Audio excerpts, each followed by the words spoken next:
Buenas tardes, queridos feligreses. Hemos celebrado la Santa Misa de hoy y nos hemos encontrado con un evangelio fascinante. Está tomado del capítulo 19 del Evangelio de San Mateo, capítulos 16 a 22. Es un evangelio que tiene dos momentos interesantísimos. Nos relata aquel momento en que se encontró el Señor con ese joven que le pregunta qué he de hacer para tener vida eterna. Y el Señor le responde con los mandamientos que serán siempre actuales, porque los mandamientos lo que contienen es una cantidad de valores imperecederos. Estos son valores donde haya sociedad humana, necesariamente tienen que estar esos valores. La defensa de la vida, la defensa de la familia, la defensa de la honestidad, la defensa de la verdad, la defensa del amor y del amor a sí mismo.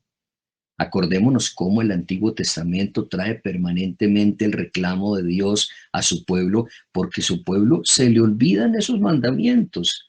El pueblo olvida esos valores y cada que los olvida, el Señor les avisa. Si siguen por ese camino, se van a destruir. Así nos lo indica hoy en la primera lectura que está tomada del profeta Ezequiel, porque Dios tomó al profeta Ezequiel como un profeta que iba a poner en preaviso a las personas.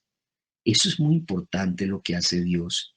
Nos envía a lo largo de la existencia muchos signos de que tenemos que cambiar. Signos que nos advierten como unas lucecitas como de color rojo. Atento con esto que estás haciendo porque puedes destruirte. Atento con esto otro que estás diciendo o lo que estás pensando o cómo estás actuando. Eso puede ser al final la causa de tu propia destrucción.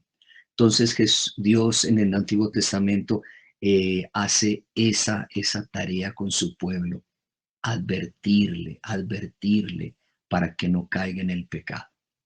Esa es como la primera parte del Evangelio de hoy. Es bonito que nosotros hagamos también nuestra propia mirada personal. Yo cómo estoy frente a esos valores. Defiendo la vida, defiendo la verdad, defiendo la honestidad, protejo la familia.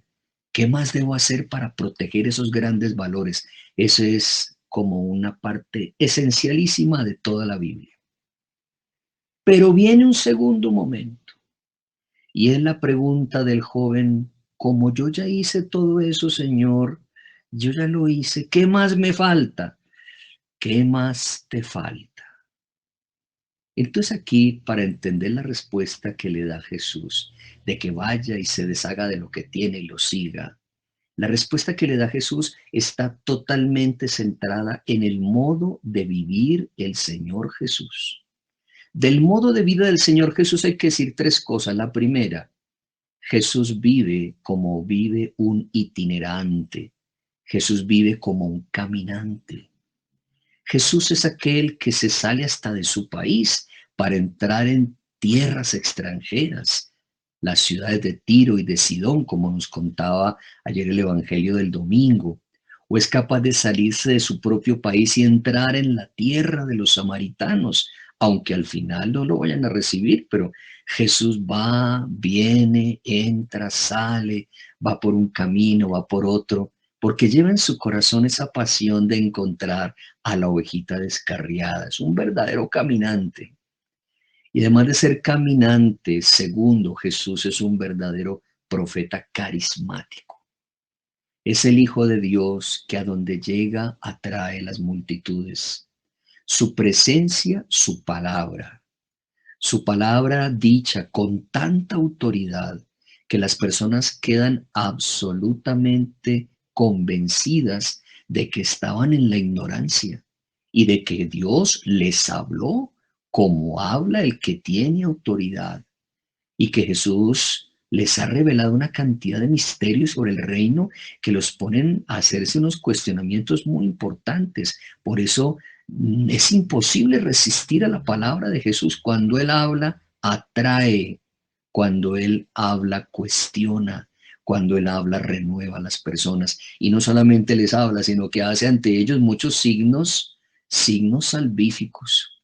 Entonces al pecador le anuncia la misericordia, al que está enfermo le devuelve la salud, al que está poseído, le da la liberación.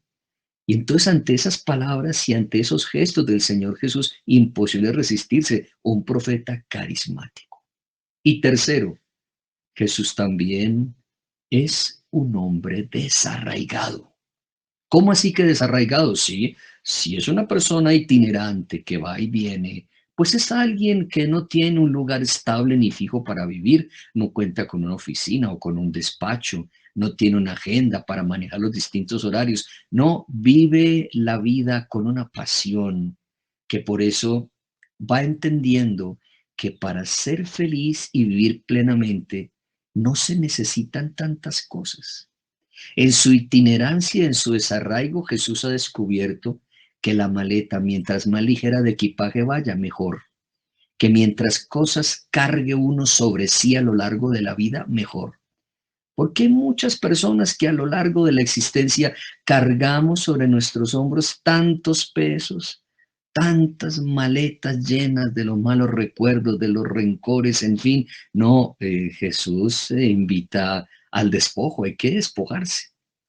Desde ahí, desde ese ser de Jesús, un auténtico profeta itinerante, carismático y desarraigado, austero, desde ahí le responde a ese joven y le dice, pues anda, si quieres más, vende lo que tienes, dáselo a los pobres y sígueme. Hasta ahí ya no pudo seguir ese joven, pero la respuesta de Jesús fue clarísima.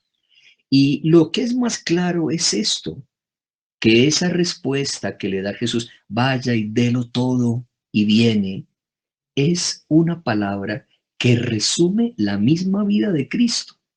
Cristo fue aquel que se despojó de absolutamente todo para venir a estarse entre nosotros en una total austeridad desde el momento en que nace hasta que muere, porque así como nace en pobreza y desnudez, así también muere en pobreza y desnudez, en una total austeridad y en un completo deshacimiento. Claramente lo dice San Pablo en el capítulo 2 de la carta a los Filipenses. Cristo, con todo y su condición divina, jamás se enorgulleció de su categoría de Dios. Todo lo contrario, Jesús se despojó de su rango y tomó la condición de esclavo y pasó por uno de tantos. Y actuando como cualquier hombre, se rebajó hasta someterse incluso a la muerte y una muerte de cruz. Yo le digo de verdad que uno siente que se le eriza un poco la piel cada que ve ese despojo radical de Jesucristo, ese desarraigo, esa austeridad tan radical, porque es la que nos cuestiona verdaderamente. Hombre, sí, los mandamientos son todos absolutamente necesarios, pero ¿no será que deben ir acompañados cada día con un poquito más de desarraigo, de despojo, de austeridad? Sí será verdad que para ser feliz en la vida toca tener tantas cosas, de pronto no, de pronto son las que hacen falta, son muy poquitas las que son verdaderamente necesarias. Queridos hermanos, que el buen Jesús, itinerante, carismático y desarraigado, nos atraiga, nos cuestione nuestro modo de vivir y así podamos ofrecer a esta sociedad tan absolutamente compleja, con tanto aburguesamiento, tanta quietud, tantas estructuras, ante esa sociedad podamos dar un testimonio mucho más nítido de que somos seguidores de Jesús y que también somos capaces de seguirlo al Señor hasta las últimas consecuencias. Dios los proteja y guarde siempre en el nombre del Padre, del Hijo, del Espíritu Santo. Amén.